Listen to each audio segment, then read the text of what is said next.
तीसरा पार्ट है 50 shades of freed. तीसरा पार्ट है ग्रे की मूवी का। उन दोनों की शादी हो चुकी है, एनास्टेसिया और ग्रे की, और वो शादी के बाद अपने हनीमून पे जाते हैं। जब वो हनीमून पे होते हैं तो उनके कॉल आती है, उनके ऑफिस से वीडियो कॉल आती है कि वहाँ पे एक जैक नामक आदमी ने उनका काफ़ी मटेरियल जला दिया, उनकी कंपनी का काफ़ी नुकसान कर दिया। तो ये जो जैक था ये एनास्टेसिया का पुराना बॉस था, लेकिन एनास्टेसिया ने उसे निकलवा दिया था क्योंकि उसे सेक्सुअली असॉल्ट कर रहा था, इस वजह से। इसलिए वो अपना बदला ले रहा है एनास्टेसिया को दुख पहुँचा के, और ये जैक है। इसके बाद अपना जो ग्रे है वो फिक्रमंद होने की वजह से बॉडी गार्ड रखवाया था काफ़ी सारे, कि मतलब एनास्टेसिया को कोई दिक्कत ना हो। एना हीरोइन है और ग्रे अपना हीरो है इस फिल्म का। और तुम पता है ग्रे को कैसा पसंद है? ग्रे को हाथ पैर बांध के वो करना पसंद है, मतलब क्रशिंग करना उसे हाथ पैर बांध के पसंद है, बीडी एजन जिसे हम बोलते हैं, वो उसे ऐसा करना पसंद है। फिर इसके बाद वो वापस अपनी कंट्री में जाते हैं, हनीमून से घर लौटते हैं, और घर लौटने के बाद बताता है कि तुम्हारे दोनों पर्सनल बॉडी गार्ड है, तुम 24 घंटे इन्हीं की निगरानी में रहोगी। फिर इसके बाद एनास्टेसिया बोलती है कि मुझे अपने काम पर जाना है, तो बोलता है काम पर मत जाया करो, पहले मैं तो अपने घर ले आता हूँ। फिर वो घर लेके जाता है, घर उन्हें नया लिया है, और वो जो है वहाँ पे नया घर बनवाने वाला है, और वो ज़मीन ली है उसने। फिर इसके बाद वो उस लड़की से मिलता है जो उसका घर डिज़ाइन कर रही है, आर्किटेक्ट कर रही है, आर्किटेक्चर से वो मिलता है, और वो लड़की बातों बातों में काफ़ी ग्रे को मतलब टच वगैरह कर रही थी। तो इसके बाद एनास्टेसिया बोलती है कि तुम मेरे हस्बैंड पे डोरे मत डालो, अगर तुम्हें ये नौकरी चाहिए तो मेरे हस्बैंड को हाथ मत लगाना दोबारा से कभी भी। तो वो ऐसा बोलती है। तो वो अपनी जो लड़की थी आर्किटेक्ट, वो समझ जाती है कि इसका मूड ख़राब है, फालतू में हाथ लगाऊंगी तो गड़बड़ हो जाएगी, इस वजह से वो समझ जाती है कि मुझे हाथ नहीं लगाने हैं। फिर इसके बाद एनास्टेसिया अपनी सो रही होती है, और अपना जो ग्रे है वो उसके साथ वाला सीन करता है, हाथ पैर बांधने वाला, काफ़ी इन्जॉयमेंट करता है उसके साथ। फिर इसके बाद वो बोलती है कि मुझे अपने काम पे जाना है। तो बोलता है तुम्हें काम करने की क्या ज़रूरत है? वो बोलती है मुझे अपनी आज़ादी चाहिए, प्लीज़ मुझे काम पे जाने दो। वो बोलता है चलो ठीक है चले जाओ, लेकिन तुम बॉडीगार्ड की निगरानी में रहना। फिर इसके बाद वो अपनी फ्रेंड से मिलने जाती है। फ्रेंड से मिलने के बाद वो बॉडीगार्ड को चकमा देगी, उससे एक पार्टी में ले जाती है, जहाँ पे पता चलता है कि इसकी जो फ्रेंड है इसका भी एक बॉयफ्रेंड है। ये ग्रे की बहन है, इसकी जो दोस्त है वो ग्रे की सगी बहन तो नहीं है, स्टेप बहन है, लेकिन बहन है, ग्रे उसको बहन मानता है अपनी। फिर इसके बाद वो उससे मिलती है और वापस अपने घर पे आती है। घर पे आने के बाद पता चलता है कि वहाँ पे लाइट बंद है, और जैक जिनने उनके घर पे माल जलाया था उनकी कंपनी का, वो उसे किडनैप करने की कोशिश करता है। लेकिन वहाँ पे 2 पर्सनल बॉडीगार्ड्स थे, और वो दोनों उसे गोली वगैरह चला के मारते तो नहीं है, उसे बेहोश कर देते हैं।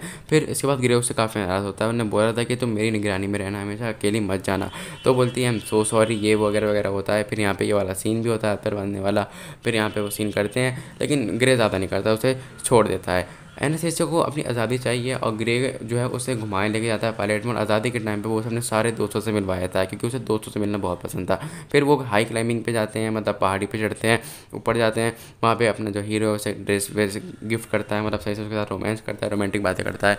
फिर इसके बाद इनकी फिल्म कहानी चलती ही रहती है। फिर इसके बाद ये एक क्लब में एंजॉय कर रहे होते हैं। क्लब में जो होता है एक आदमी होता है जो जैक से लड़ने लगता है, तो जैक अपना जो ग्रे है उसको 1-2 हाथ मार के पीछे कर देता है। फिर इसके बाद वो जो जैक था जिसके ऊपर केस चला है ना वो किडनैप करने का, उसकी सुनवाई होती है।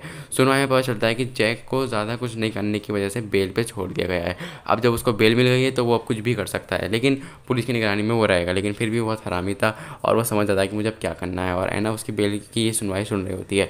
फिर इसके बाद पता चलता है कि एना जो है माँ बनने वाली है। फिर वो आगे अब ग्रे को बताती है, तो ग्रे बोलता है कि मैं अभी तैयार नहीं हूँ बाप बनने के लिए, तो प्लीज़ नहीं। तो बोलती है 7 वीक्स हो चुके हैं, हम कुछ नहीं हो सकता। इस वजह से ग्रे बोलता है कि मैंने कहा था कि हमें ये नहीं करना चाहिए। तो बोलती है कि हमने कई दफ़ा करा है और उसका नतीजा यही है कि अब हमें बाप बनना पड़ेगा। तो बोलती है तुम मेरे साथ रहो ना रहो, मैं इसे अकेले ही संभाल लूँगी। फिर इसके बाद ग्रे आता है, उसे सॉरी वगैरह बोलता है नहीं मैं ठीक हूँ, अब मैं इसे एक्सेप्ट करूँगा। फिर ग्रे काफ़ी नशे में आया होता है, तो नशे में उसका फ़ोन चेक करती है। फ़ोन चेक पे पता चलता है कि उसकी एक लड़की से बात चल रही है। अफेयर नहीं, वो सिर्फ उसकी दोस्त है, लेकिन उसे गलतफहमी हुई थी, उसको लगता है कि इसका अफेयर चल रहा है। वो उसे काफ़ी डांटती है, मतलब दुख की वजह से उसे काफ़ी डांटती है। तो वो बोलता है ग्रे प्लीज़ मुझ पर ट्रस्ट करो, मैं ऐसा कुछ भी नहीं कर सकता, मैं तुम्हारे अलावा किसी के बारे में सोच भी नहीं सकता। फिर मूवी थोड़ी आगे शिफ्ट होती है, पता चलता है कि एना को एक कॉल आती है जिसने जैक ने जो है ग्रे की बहन की जो उसकी दोस्त है एंजेलिना, उसको किडनैप कर लिया है, और वो $50 लाख की डिमांड करता है। तो अपनी जो एना है वो बॉडीगार्ड से छुपाते अपना ATM कार्ड देती है, बॉडीगार्ड को एक चकमा देकर वहाँ से भाग जाती है, और बॉडीगार्ड को पीछे करता है क्योंकि उन्हें उस गाड़ी में जाते हुए देख लिया। बॉडीगार्ड उसे काफ़ी तेज़ी से पीछे करता है। फिर वो बैंक में आती है, बैंक में वो सीनियर उससे मिलती है, क्योंकि $50 लाख तो काफ़ी बड़ा अमाउंट है, इस वजह से उसे सीनियर ब्रांच पे आना पड़ा था। तो बोलते हैं कि मुझे दे दो, हमारा जॉइंट अकाउंट है मेरे हस्बैंड का। तो बोलता है कि एक बार मुझे मिस्टर गिरे से बात करनी चाहिए। तो मिस्टर गिरे उससे बात करता है, वो बोलता है कि इसे दे दो, जो ये मांग रही है काफ़ी परेशान लग रही है मुझे, ये जो भी कहती है वही करो। तो वो लोग उसे $50 लाख दे देते हैं, लेकिन ग्रे जो है उसका पीछा करने लगता है, उसकी लोकेशन भेजने लगता है उसे, क्योंकि एना के पास एक और फ़ोन था। और एना पहुँचती है और एना को मारता है उसी हालात में, जबकि वो माँ बनने वाली है, उसे मारता है थोड़ा।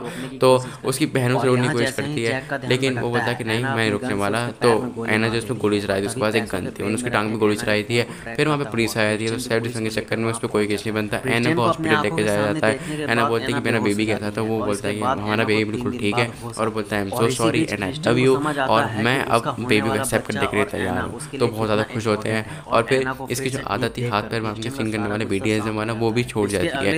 इसी के साथ ही तीसरा पार्ट खत्म होता है। फिर मूवी आगे शिफ्ट होती है, पता चलता है कि जो अपना ग्रे है वो एडॉप्टेड सन था जैक का, मतलब जैक है और ग्रे वो दोनों भाई हैं, लेकिन एडॉप्टेड है। तो इस वजह से ग्रे को ज़्यादा हिस्सा मिला है कंपनी का, इसकी कंपनी इसके स्टेप फादर की है, और ये जो इसका स्टेप ब्रदर है जिन्हें किडनैप कहते हैं एनास्टेसिया को, तो वो उसके ग्रेव पे जाते हैं, उसकी कब्र पे जाते हैं, क्योंकि वो मर चुका है गोली लगने की वजह से।